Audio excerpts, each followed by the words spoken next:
Hey everyone, this is Serotonin 2501 bringing you part 4 of StarTropics. So where we last left off, we fought our way rather poorly, I might add, through a graveyard, draining the lake, and as we can see, it has dried up, so there is the crystal ball that we were trying to get. So we can go ahead and take off from here. And if you remember, there was a fortune teller behind the castle of Shikola that was missing it. Was missing his crystal balls, so this is obviously his. So we're going to go back. Come back to Shikola here and make our way around so we can give him his crystal ball back.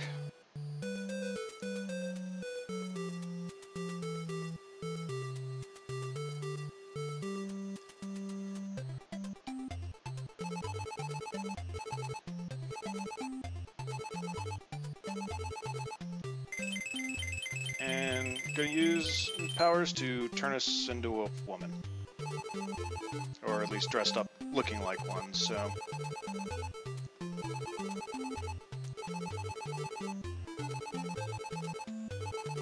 And it gives us a little bit of a look into the future. So now we can go ahead and enter Shikola. And there's some information that we're gonna need to get here to move on. Walk around.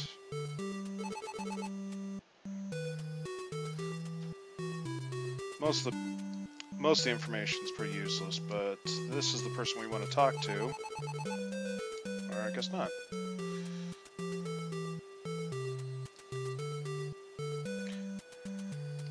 So we're gonna go upstairs, and we're gonna meet the Queen.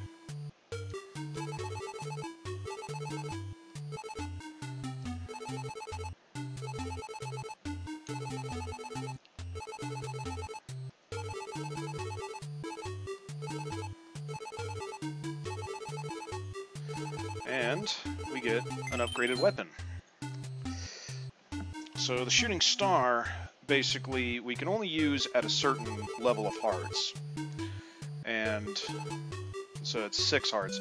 It's a damage boost, plus it adds a short range, about the same length of the slingshot. So it actually comes in handy later. So now we gotta find the head warrior around here. Is her. Yep.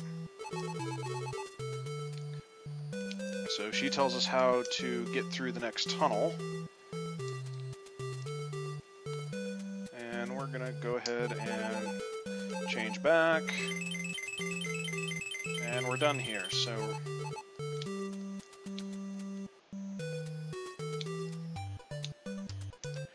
this will allow us to go ahead and get to the other side of the island through this pathway, which is just a little short area that also kind of serves as a tutorial for our new weapons. So.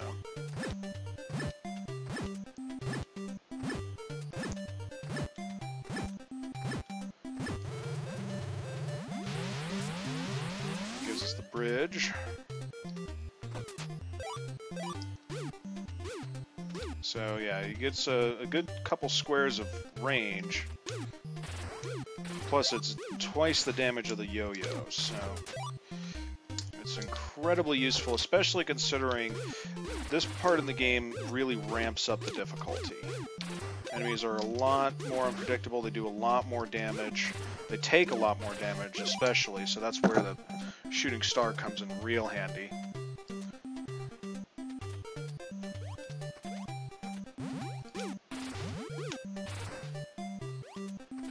Allows us to take out enemies before they even get close to us and become a problem, so it's a big help.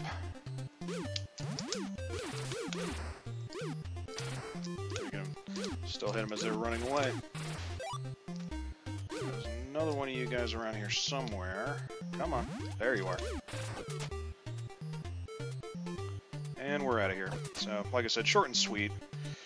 This just mainly served, like I said, served as the tutorial for the changes.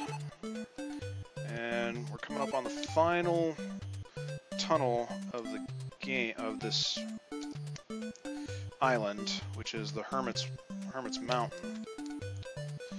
So this is a place where we could fill up our health if we were low, but we're not, so we're just going to go right into it. So this is the final... Ow.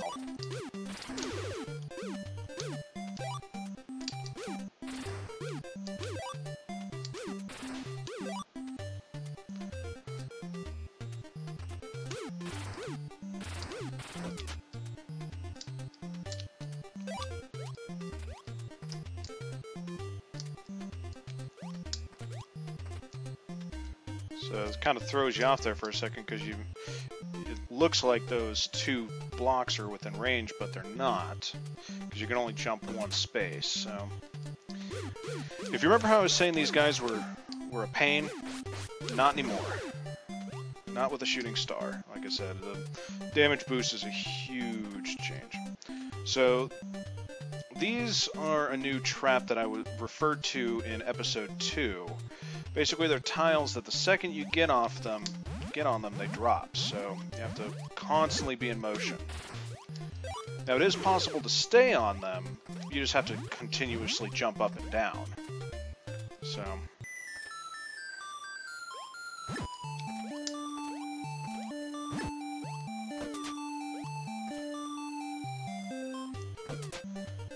now, there's supposed, if memory serves me, there's supposed to be some hidden blocks that appear when you jump on them, but I'm not really willing to risk it, so.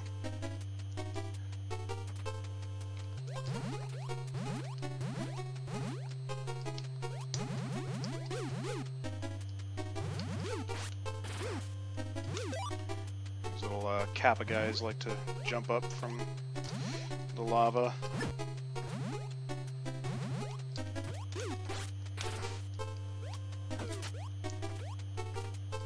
But that range boost is a big help. Even those little fly guys are not really a problem anymore.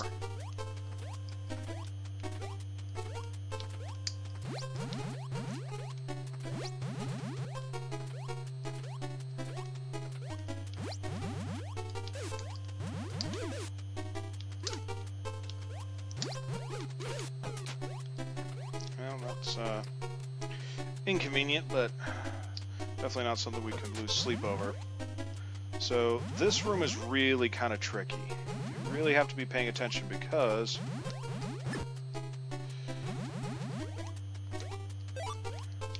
you can stop those, but you want to make sure that you don't stop them with the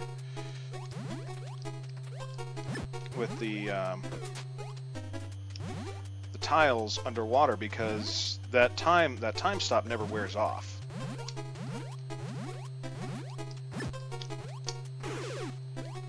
So if you hit that wrong, you're kind of stuck and you're royally screwed. The only way to do it, you just have to kill yourself and get out of there. So pick up a potion, get back to full life.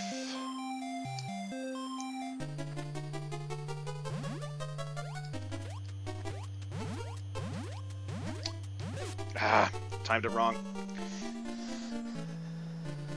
I knew the second I hit the button, I was messed.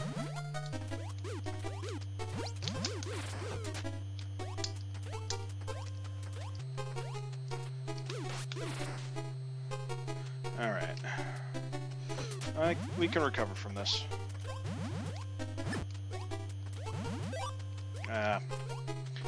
Timing was off again.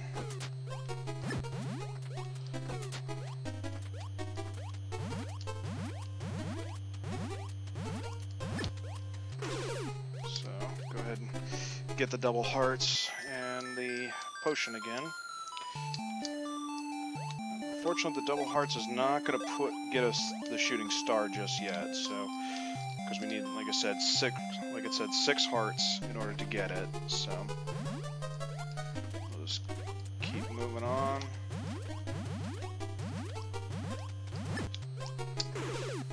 Check the other side.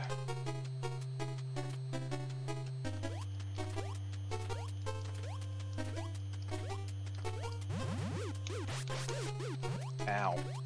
Well, so much for getting the... So much for... We're just gonna go ahead and use this and get us full and get the...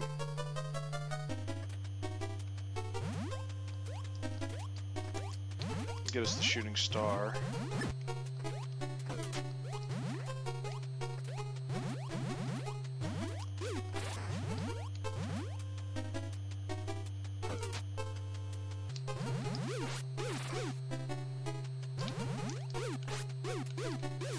Ow. Jerk. Back here.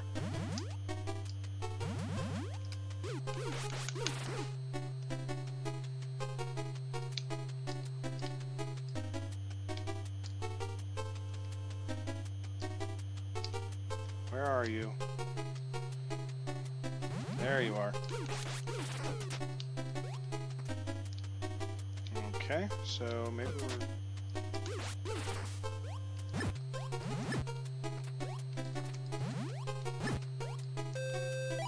We got an extra lot. We got our life back, so.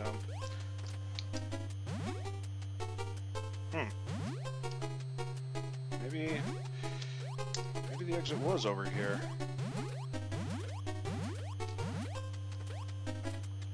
It's been a little while since I played this game, so.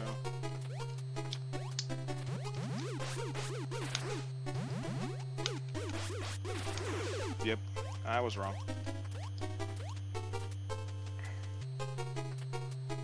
So here's a new enemy that basically you hit them, they wander around, they don't really do anything until you hit them, and then they move back and forth really quick. So you have to...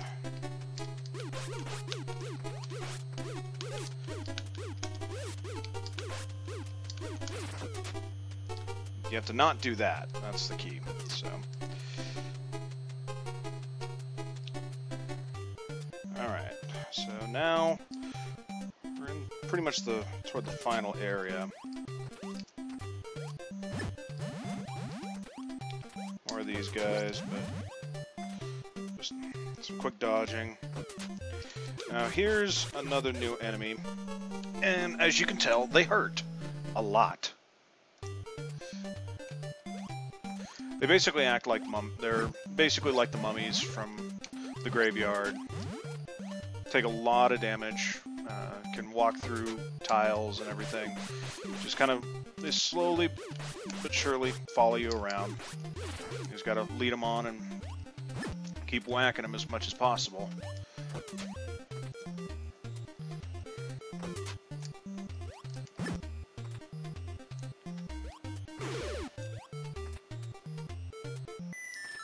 So this kind of tells us this is where we want to go. You kind of use this to determine the layout of everything.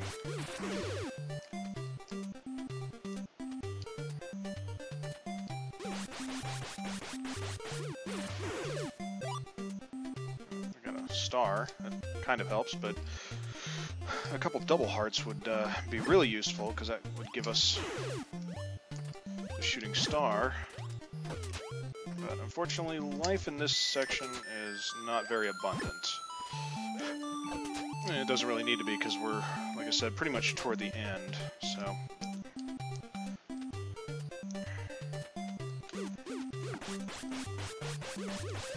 Ow. Ah, thought I could get him.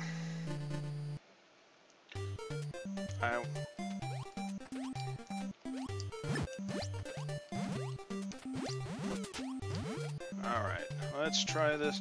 Third time's a charm, anybody? My biggest problem is I just get reckless.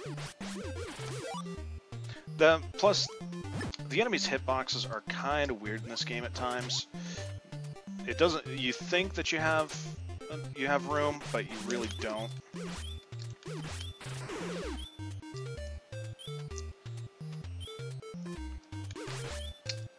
Like there. Especially when you're at a like a perpendicular to them. That's one of the more notorious places where it looks like you got room, but you really don't. Alright, let's Try not to be stupid. Alright. If that snake would have killed me, I would have been really upset. So, that's one of the... There's a false wall there, obviously, but it doesn't really hint you. This is why you have to kind of go into that center room, because you have to look around and figure out, oh, there has to be a way in. But that is it out of here. So finally through the Hermit's cave, and we're gonna meet with the Hermit. And we're gonna get a scroll from him. So now we're gonna run as fast as we can back to Maricola.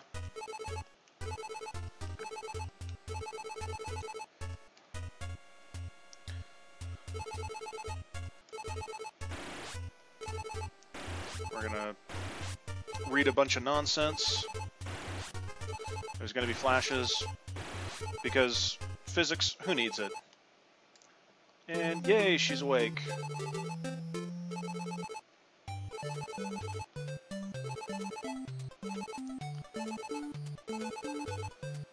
And as per their agreement, they fixed Sub-C for us.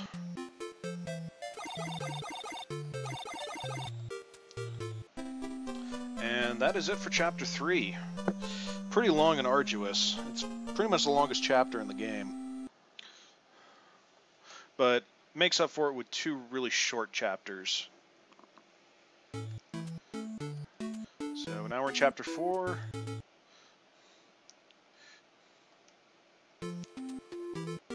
So we're actually going to go ahead and end this here, and we'll pick this up in the next episode. So if you like what you see, please like and favorite or subscribe to it. If you have any comments or any suggestions for games you want me to play, feel free to leave them in the comments. Until next time, I am Serotonin2501, and stay happy, people.